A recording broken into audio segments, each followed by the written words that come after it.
Армысыздар, құрметті көрермендер. Бүгінгі біздің студиямыздың қонағы қылмыстық сот төрелігіндегі адам құқықтары бөлімінің бас инспекторы Абрек Иса Нұрланұлы. Бүгін біз жалпы студиямызда ұлттық алдын алу тетігі не, оның мақсаттары қандай жалпы жұмыстар жасалып жатыр, қандай жоспарлар бар, сол туралы толығырақ сөйлесетін боламыз. Қош келдіңіз. Қайырлы кеш, Айнұр. Иса мырза, жалпы алғашқы сұрағым жаңа орысшалап айтқанда национальный превентивный механизм деп айтып жатырмыз ғой, ұлттық алдын алу тетігі. Бұл жалпы не, қандай ұйым, механизм, жаңағы осы тетік қандай жұмыстар атқарады? Сол туралы бізге толығырақ қарапайым тілмен айтып кетсеңіз. Ең біріншіден, шынымен сіз өзіңіз айтқандай, ұлттық алдын алу тетігі деген сөзді көп жерлерде қолданылмайды. Көп жерлерде орысша атауы национальный превентивный механизм немесе NPM деп айтады. Солай түсінетін шығар. Енді мен қазір сізге айту барысында барынша оңай қарапайым тілмен түсіндіруге тырысам. Өткен ішінде бірнеше ұғымдар бар. Демек, оның ішінде жаңағы барулар деп айтатынымыз, жаңағыдай ішіндегі NPM-нің қатысушыларын барулар деп айтатынымыз, ол посещение визиті деп аталады. Соны сразу алдын ала ескере кетейін. Бүгінгі таңда көпшілігімізге белгілі, елімізде бірнеше жабық мекемелер бар. Бұл жерде жабық мекеме деп айтып отырғаным, олар біздің жаңағы сыртқы ортаға, сыртқы әлемге қол жетімдігі шектеулі мекемелерді біз жабық мекеме деп атап, ары қарай да сол айтып кете берейік. Ондай мекемелер бізде әр облыстарда өте көп. Барлығының саны 3,5 мыңнан 4 мыңға жуық бізде сондай жабық мекемелер бар. Сол жабық мекемелерге жаңағыда ОАТ-тың қызметкерлері соған барулар жасайды. Жаңағы жабық мекемелер деп айтып отырғаным, ол жаңағы ішкі істер министрлігінің барлығына белгілі уақытша ұстау изоляторлары, ол ішкі істер министрлігінде бар. Комитет национальной безопасности дейміз, ұлттық қауіпсіздік комитеті, соның өзінің тергеу изоляторлары бар. Одан кейін жаңағы ішкі істер министрлігінің түзету мекемелері бар. Одан кейін жаңағы қабылдап тарату мекемелері, арнайы қабылдау орындары бар. Тағы да денсаулық сақтау министрлігінің барлығымызға белгілі психдиспансерлері бар. Одан бөлек туп диспансерлер бар. Солар кіреді. Министерство просвещения деп айтамыз, оқу ағарту министрлігі, ол министрліктің жаңағы балалар үйлері бар, интернаттары бар. Барлығының санын қосқан кезде 3,5 мыңнан 4 мыңға жуық сондай мекемелер бар. Жабық мекемелер деп отырғанымыз сол сыртқы әлемге қол жетімділігі шектеулі мекемелерді айтамыз. Олардың ішінде жаңағы тергеу изоляторлары, ол жаңағы ұлттық қауіпсіздік комитетінің тергеу изоляторы бар, ішкі істер министрлігінің өзінің тергеу изоляторлары бар. Одан кейін жаңағыдай полиция департаменті, полиция басқармасы бөлімдерінің жаңағыдай қабылдап тарату бөлімдері бар, арнайы қабылдау орындары бар. Және де сол сияқты денсаулық сақтау министрлігінің жаңағыдай психдиспансерлері бар. Әрбір облыстарда, әрбір аудандарда біздің жаңағыдай мемлекеттік маңызы бар қалаларда, республикалық маңызы бар қалаларда. Одан кейін оқу ағарту министрлігінің өзінің мекемелері бар. Сол мекемелердегі жаңағыдай отырған адамдардың, олардың жаңағы құқықтарын қорғалып отырғандығын сырт жақтан ешкім көріп біле алмайды. Оның ішіне арнайы тек адамдар ғана бара алады. Жаңағы ұлттық алдын алу тетігі қалыптаспай жатып, ол жерге тек қана сол өз ішкі істер министрлігінің өздерінің қызметкерлері ғана барып, енді олар өздерінің ішінде болып жатырған нәрсені сыртқа айтпайды ғой, мүмкін оның ішінде біреудің құқықтары бұзылып отырған шығар. Оны ешкім біле бермейді.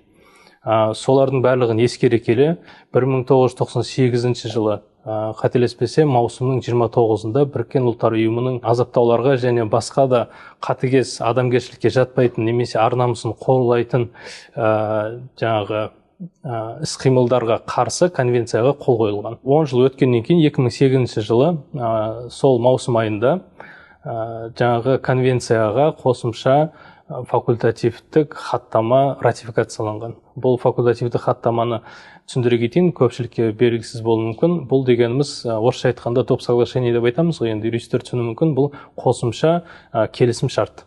Сол келісім шартты орындау мақсатында елімізде жаңағы ұлттық, біз айтқан ұлттық алдын алу тетігі құрылады. Ұлттық алдын алу тетігінің қызметі азаптаулардың алдын алу бойынша жаңағыдай халықаралық қауымдастықтан біздің Қазақстанның атына берілетін бағасы сол жаңа ұлттық алдын алу тетігінің жұмысына қатысты болады.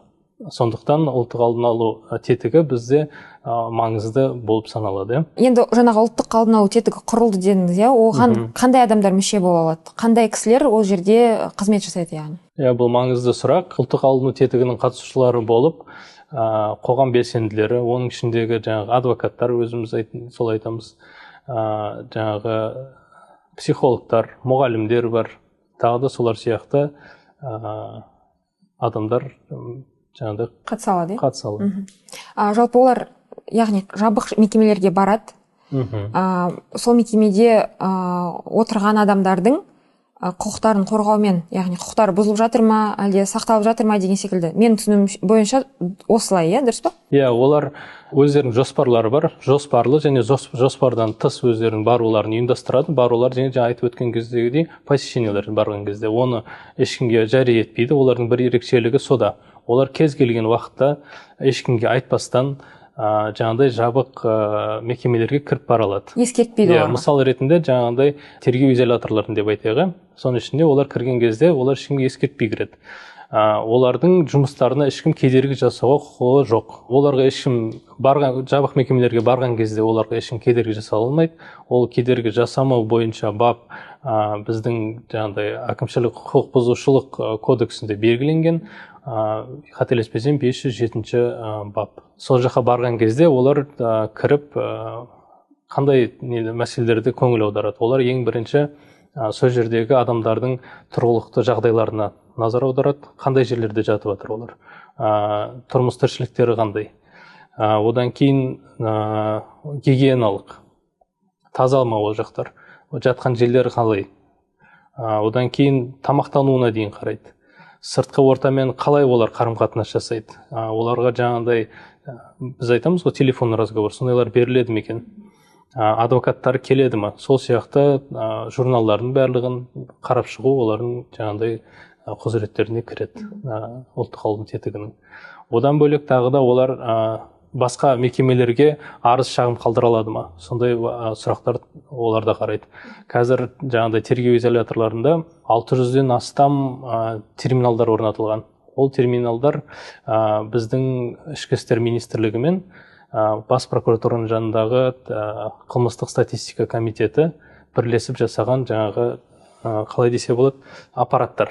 Сол аппараттарда олар өздері өтініштерін қалдыра алады. Ол бір ерекшелігі жаңағы терминалдар, олар жабық жерлерде емес, сол жаңағы ішіндегі сотталғандардың көп баратын жерлерінде. Яғни түрменің администрациясына бір бөлмелерге тығып қоймайды, оны жаңағыдай серуенге шығатын жерлерде. Серуенге шығатын жерлерде, одан кейін асханаларында тұрады.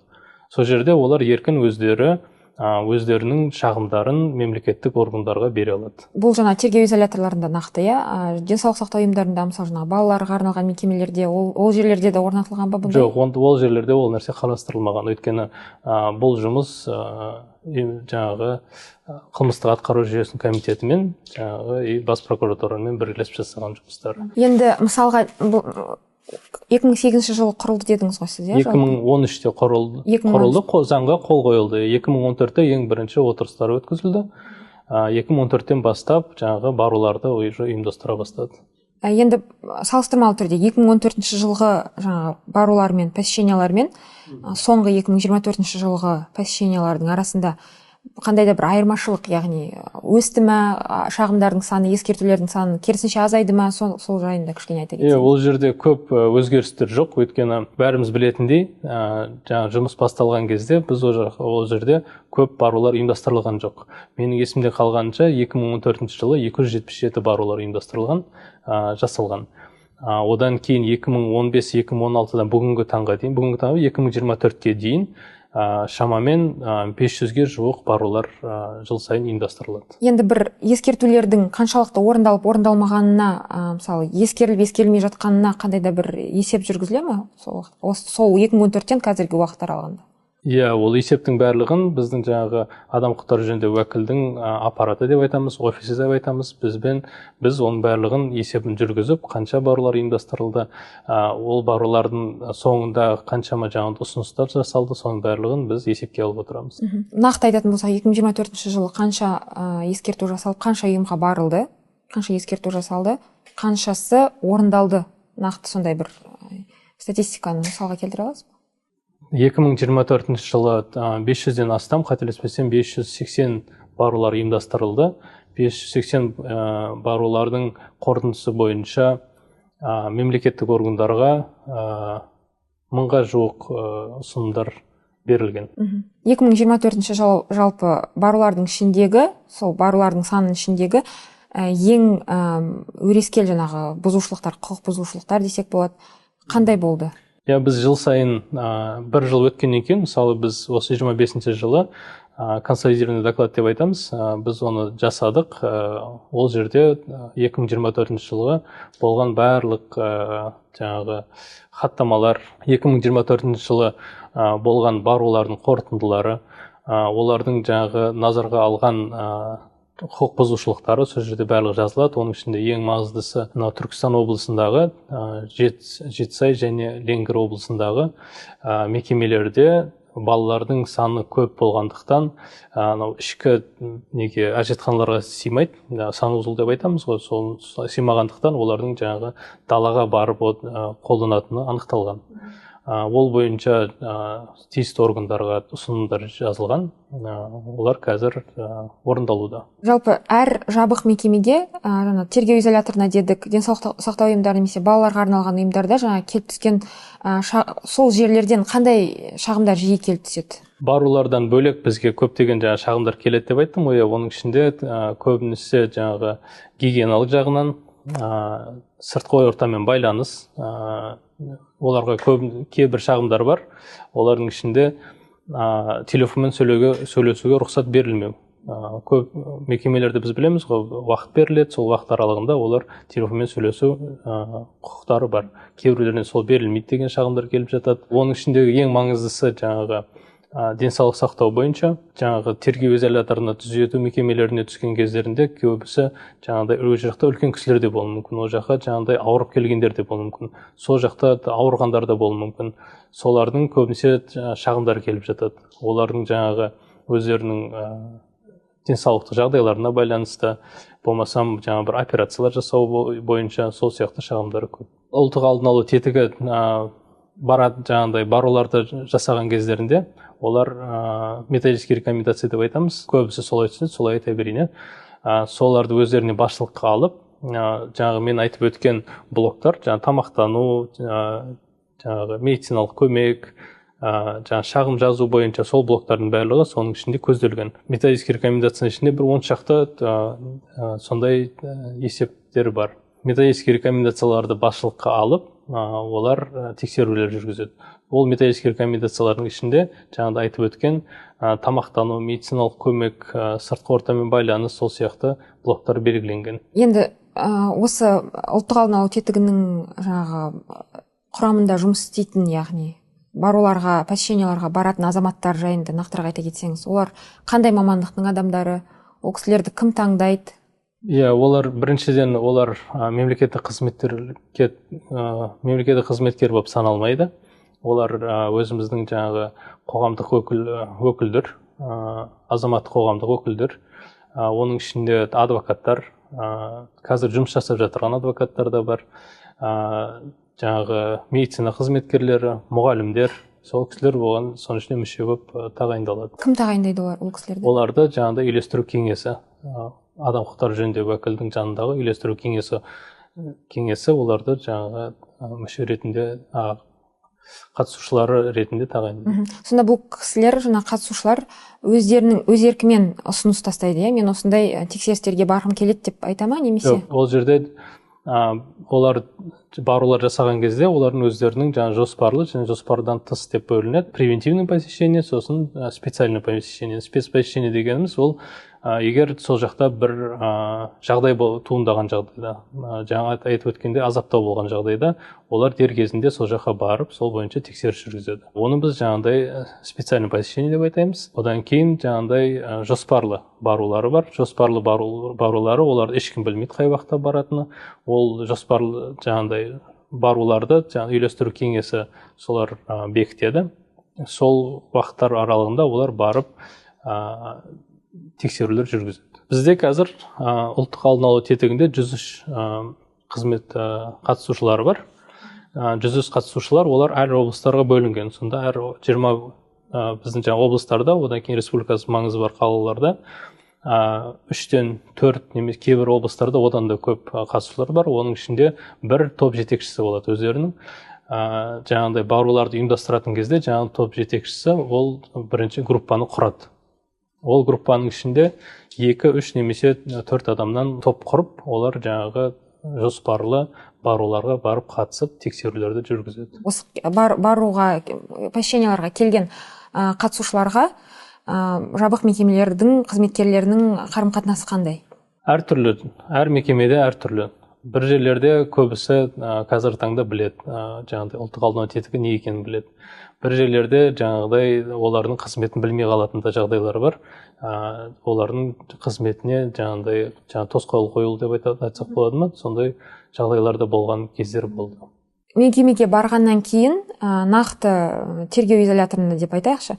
Тергеу изоляторында адамдардың, жаңағы сол жердегі азаматтардың құқықтары нақты тұрып жатқан жағдайлары дұрыс емес десек, сәйкес келмейтін мысалы, тәртіпке, яғни қалай айтсам болады, тәртіпке сәйкес келмейтін болса.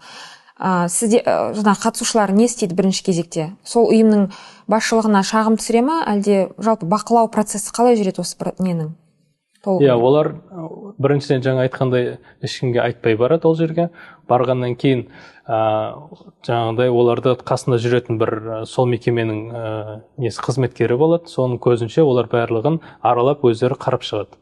Егер жаңағыдай бір бұзушылық табылатын болса, олар өздерінде белгілеп отырады. Соңында олар жаңағыдай айтып өткендей ұсыныстар жазады. Мысалы, сіз жаңа айтқандай тергеу изоляторы болатын болса, сол тергеу изоляторы кімге бағынышты? Ішкі істер министрлігіне, ішкі істер министрлігіне олар жаңағыдай ұсыныстар жазады. Ұсыныстар дегеніміз сол жаңағы осындай бұзушылықтар анықталды, сол нәрселерді дер кезінде жоюыңызды сұраймын деген сияқты. Мысалы, барлық жерде жағдай нашар деп айта алмаймыз ғой. Нақты жабық ұйымдарда толығымен жағдайлар жасалған, кездескен шығар, иә? Сондай позитивті, яғни көріністер кездесіп тұра ма?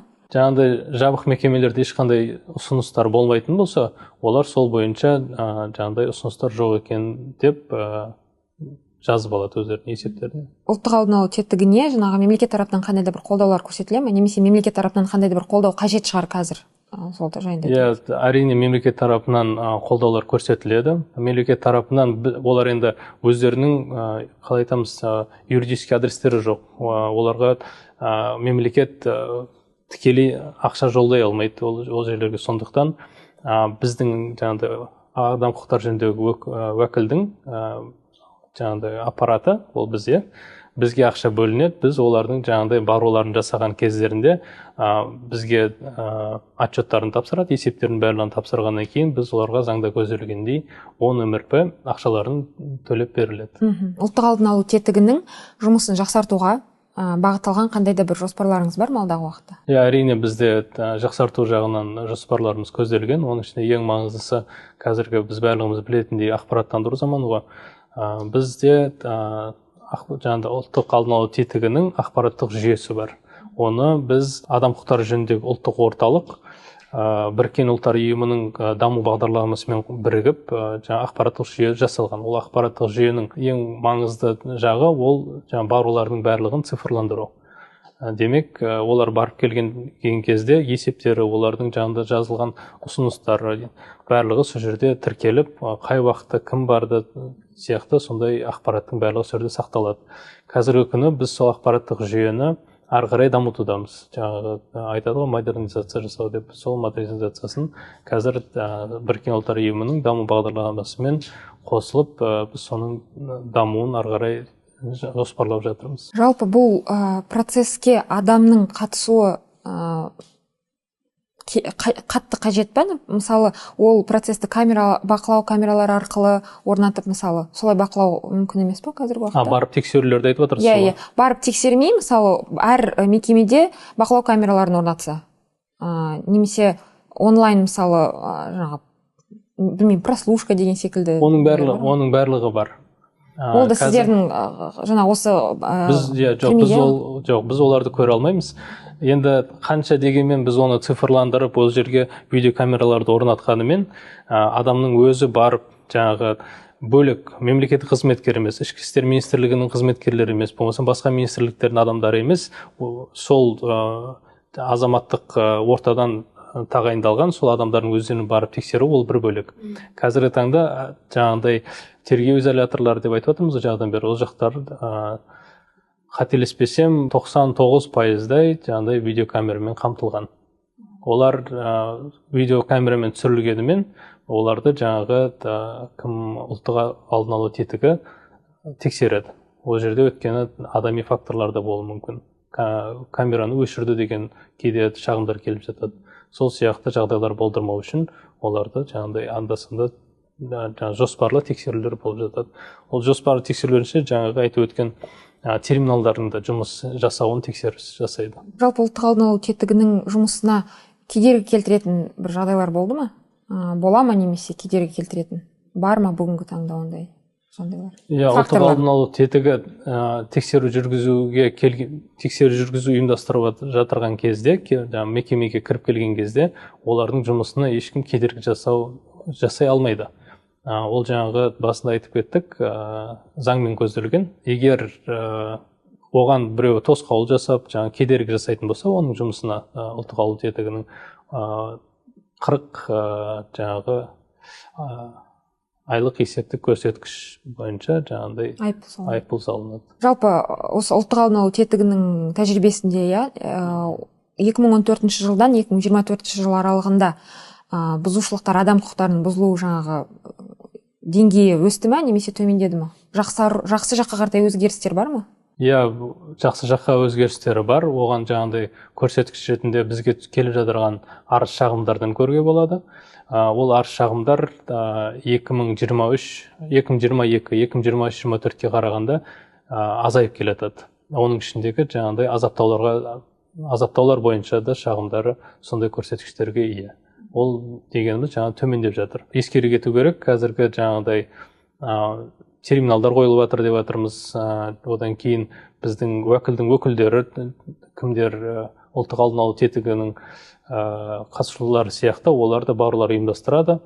Олар да ол жақтардан арыздар қабылдайды. Соның барлығын ескергеннің өзінде қазіргі таңда азайып келеді. Нақты мысалы, егер белгілі бір ұйымға бір адамның, жаңағы сол жерде отырған адамның құқығы бұзылды делік, ол кісі шағым тастайтын жағдай болмаса, ұлттық алдын алу бару тетігі ол жерге жақын арада мысалы посещениялар, барулар жасамаса, қандай тағы да бір шығар жол бар мысалы ол кісілерге? Егер құқығы бұзылып жатса, қандай адвокаты келмесе мысалы? Енді бізде қоғамда қазір жаңалықтарда айтылып жатады ғой, андай кісі аштық жариялады, мынандай кісі мынандай істеді деген секілді. Нақты сондай жағдайда мысалы қалай көмек бере алады? Именно жаңағы нені сұрап жатырсыз ба? Ұлттық алдын алу тетігі? Или біз қалай оларға? Сіздер де жалпы ұлттық алдын алу тетігі да. Егер адамның еш қалай әрекет ететін жағдай болмаса, оның құқық бұзылып жатқандығын қалай білуге болады? Енді ол жабық мекемелер деп жаңа айттық, олардың жаңа сыртқы ортаға қол жетімділігі шектеулі болғандықтан, ол жақтан дер кезінде бір ақпарат шығады деп оны ешкім айта алмайды. Сондықтан жаңағыдай барулар кезінде көбісі осындай уақытта осындай жағдай болды деп көбісі айтады. Жаңағыдай біздің уәкілдің өкілдері барған кездерінде соларды қабылдайды. Одан кейін жаңа айтып өткен терминалдарда олар арыз шағым қалдыра алады. Болмаса сол жердегі қызметкерлеріне айта алады. Егер жаңағыдай бөлейін сөзіңізді, егер жаңағыдай бір іс-әрекет болған жағдайда, ол әртүрлі жағдаймен сыртқа шығып кету мүмкін. Сондай жағдай болған кездерде біз дер кезінде әрекет жасаймыз. Ол дегеніміз жаңағы біздің уәкілдің өзі сол жаққа шығуы мүмкін, болмаса оның өзінің жаңағыдай өкілдері, жаңағыдай спецпосещение деп айттық қой, сол сияқты барулар ұйымдастырады. Болмаған жағдайда жаңағы біздің ұлттық алдын алу тетігі сол жаққа барып тексерістер жүргізеді. Ал ол тексерістер қандай жиілікпен жасалады? Жалпы жоспарланғаны да, жоспарсыз жаңағы барулар жасайды дедіңіз, оларды жылына мысалы әр мекемеге? Иә, жылына жаңа айтып өткендей 24 жылы 500-ден аса барулар ұйымдастырылды. Егер ай сайын бөліп айтатын болсақ, мысалы әр облыстарда әртүрлі. Ол жаңағыдай өз топ жетекшілерінің жаңағыдай ұйымдастыруларды қалай қойғаны. Тәртіппен бекітілген нақты күн несі жоқ? Тәртіппен бекітілген, бірақ оның қай күні баратындарын олар өздері анықтайды. Сол күні қояды, болмасам жаңағыдай бізге ол ақпаратты бізге де айтпайды. Олар өздері уақытын қояды, өздері барып келгеннен кейін мүмкін жаңағыдай ақпараттық жүйеде сол бойынша есептерін бекітеді. Шамамен бір айда неше рет бару мүмкін? Бір айда шамамен 2, 3, кейде жаңағыдай бір ғана барулар болуы мүмкін. Онда осымен сұхбатымызды тамамдайық. Жалпы ұлттық алдын алу тетігінің не екенін, оның қандай жалпы қызметтер атқаратыны қарапайым халыққа біраз түсінікті болған секілді деп үміттенемін. Сұхбат бергеніңізге рахмет. Рахмет.